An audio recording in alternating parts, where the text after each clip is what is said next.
रात के लगभग 1 बजे का वक्त था।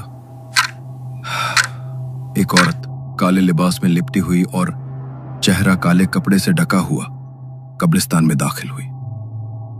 उसने अपने हाथ में पकड़ी पोटली से इत्र की एक शीशी निकाली और उसकी कुछ बूंदें अपनी गर्दन और कलाई पर लगा ली। फिर उसी इत्र को कब्रिस्तान के चारों ओर छिड़क दिया और वहां अग्नि का एक घेरा बनाकर वो बीच में बैठ गई। उसने झोले से एक किताब निकाली जिसमें अजीब से अक्षर उकेरे गए थे और हर पन्ने पर किसी भयावह जीव की तस्वीर बनी थी। वो औरत बेहद धीमे स्वर में उन शब्दों का उच्चारण करने लगी। फिर उसने अपनी हथेली पर एक चीरा लगाया और रक्त की कुछ बूंदें अग्नि के उस कुंड में टपकाने लगी। लगभग 2 घंटे की इस प्रक्रिया के बाद कब्रिस्तान में अचानक एक अजीब सी हलचल होने लगी। अग्नि की लपटों से एक भयानक आकृति प्रकट हुई। उस आकृति के सामने उसने एक बार फिर अपनी हथेली पर चीरा लगाया और रक्त की कुछ बूंदें उसे भेंट स्वरूप चढ़ा दी। मुझे जो चाहिए था वो मुझे मिल ही गया। अब सब कुछ बदल जाएगा सब कुछ। मेरा आह्वान क्यों किया है तूने? कह, कौन सी इच्छा पूरी करूं मैं तेरी? उस आकृति ने जैसे ही उससे ये पूछा, उसने बड़ी दबी हुई आवाज में कुछ कहा। उसे देखकर वो आकृति भयानक तरीके से मुस्कुराई और फिर बेहद डरावनी आवाज में बोली, तुझे ये चाहिए तो मिल जाएगा, लेकिन उससे पहले मुझे अपना भोग चाहिए। उस औरत ने हाँ में गर्दन हिलाई, फिर अपने झोले से एक काले रंग का मिट्टी का कलश निकाला। देखते ही देखते वो आकृति धुआं बनकर उस कलश के भीतर समा गई।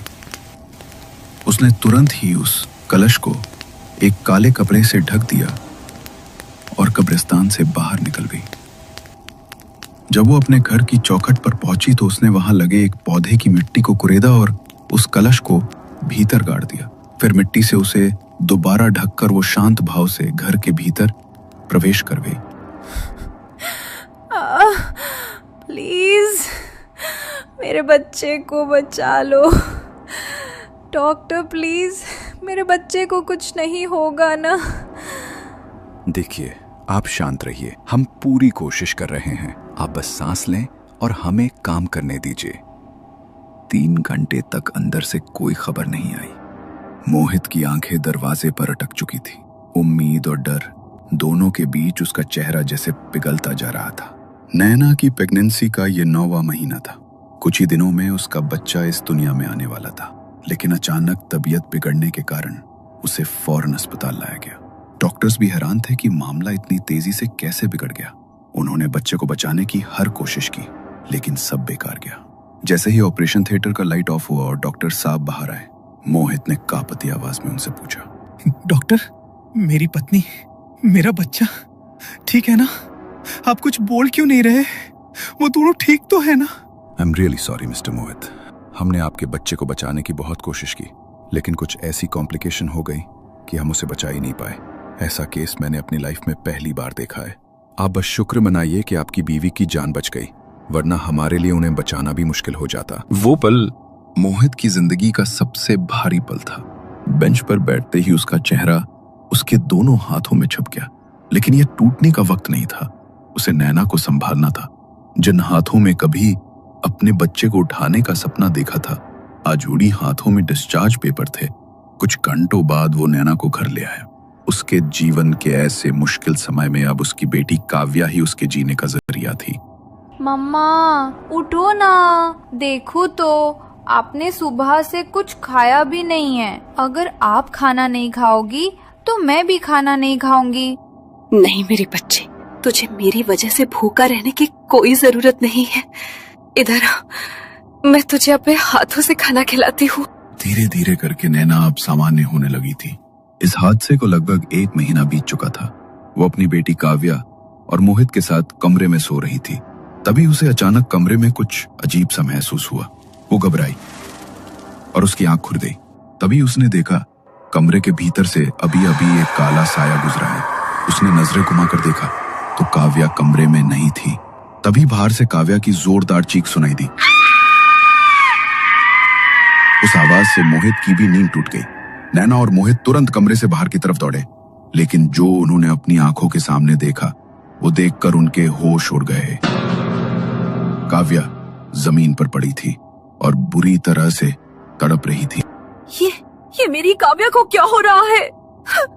उसका शरीर कांप रहा है मोहित, उसकी आंखें देखो। कुछ करो मोहित, प्लीज कुछ तो करो। इससे पहले कि वो कुछ कर पाते, मोहित कुछ समझ पाते, उससे पहले ही काव्या की सांसें रुक चुकी थी। एक तो पहले ही नैना के दिल पर अपने एक बच्चे को खोने का गहरा दर्द था, और अब काव्या के जाने के बाद उसकी मानसिक स्थिति और भी बिगड़ गई। लेकिन ठीक तभी घर में एक नई उम्मीद ने दस्तक दी। नैना की जेठानी पल्लवी गर्भवती हो गई थी। मैं जानती हूँ नैना, इस वक्त तुम्हारे ऊपर दुखों का पहाड़ टूट पड़ा है। शायद मैं तुम्हारा ये गम कम नहीं कर सकती, लेकिन मैं तुमसे एक वादा करती हूँ, जब मेरी संतान इस दुनिया में आएगी तो तुम ही उसकी माँ बनकर उसे पालना। मैं चाहती हूँ कि मेरी संतान को वही ममता मिले जो तुम्हारे दिल में अभी भी जिंदा है। लेकिन दीदी, मैं कैसे माँ बन पाऊंगी? मैं तो अपनी ही बेटी को अपनी गोद में मरते हुए देख चुकी हूँ। मुझसे ये सब कैसे हो पाएगा दीदी? नहीं नैना, तुम मेरे लिए मेरी छोटी बहन जैसी हो और मैं तुम्हें इस हालत में नहीं देख सकती। अगर भगवान ने चाहा तो मेरी गोद फिर से हरी हो जाएगी और तुम्हारी भी, लेकिन मेरी इस संतान की माँ तुम ही बनोगी। इसकी जिम्मेदारी मैं अभी से तुम्हें सौंप रही हूँ। ये बात सुनकर नैना की आंखें भर आई। पल्लवी ने उसे गले से लगा लिया और उस टूट चुकी माँ को एक बार फिर जीने की वजह मिल गई। पूरे 9 महीने बाद पल्लवी ने एक प्यारे से बेटे को जन्म दिया, और जैसा उसने वादा किया था, उसने अपने बच्चे को नैना की गोद में सौंप दिया।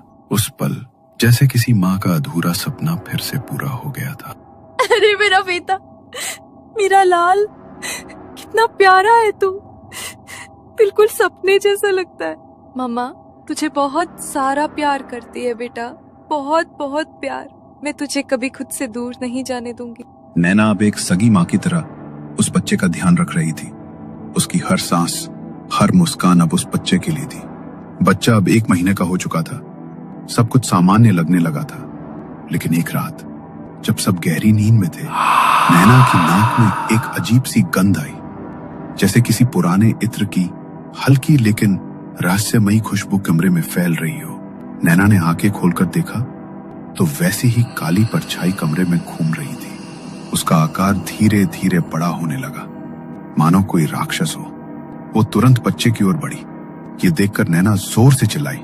मोहित ने घबराकर तुरंत लाइट चालू की, लेकिन तब तक वो साया वहां से गायब हो चुका था। क्या हुआ नैना, तुम इतनी जोर से क्यों चिल्लाई? तुमने कोई बुरा सपना देखा क्या? वो काला साया फिर से आया था, जो मेरी काव्या को लेकर गया था। वो सौरभ की ओर बढ़ रहा था। मेरा सौरभ ठीक तो है ना?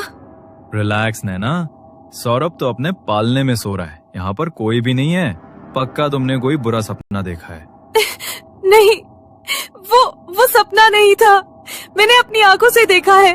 वो वही साया था जो हमारी काव्या को लेकर गया था। प्लीज आप सौरभ को पालने से लेकर आओ। नैना को इतना घबराया और कांपता हुआ देखकर मोहित का दिल बैठ गया। उसने बिना एक पल गवाए पालने की ओर दौड़ लगाई और सौरभ को जल्दी से अपनी गोद में उठा लिया। पर जैसे ही उसने बेटे को अपनी बाहों में लिया, उसका चेहरा सफेद पड़ गया। सौरभ एकदम शांत था, उसकी नन्ही सी छाती हिल भी नहीं रही थी। मोहित की सांसें जैसे रुक गई हों। उसने कांपते हाथों से सौरभ के चेहरे को सहलाया। सौरभ बेटा उठो ना, सौरभ की बॉडी तो बिल्कुल ठंडी पड़ चुकी है। सौरभ। वो तुरंत उसे अस्पताल लेकर गए, लेकिन जैसे ही वो अस्पताल पहुंचे तो डॉक्टर ने बताया कि बच्चा तो काफी देर पहले ही मर चुका है। पल्लवी भी इस बात को बर्दाश्त नहीं कर पाई, क्योंकि उसने अपना जो बच्चा नैना को पालने पोसने के लिए दिया था, उसकी भी जान चली हुई थी। मनहूस, मैंने तुझे अपने बच्चे को सौंपकर बहुत बड़ी गलती कर दी। मुझे पहले ही समझ जाना चाहिए था। जो औरत अपने ही 2 बच्चों को खा गई, वो मेरे बच्चे को कैसे जिंदा रहने देती? मेरी गोद उजाड़ दी तूने मेरा बच्चा छीन लिया। मेरा बच्चा, मेरा लाल, तू उसे भी खा गई। ये तुम कैसे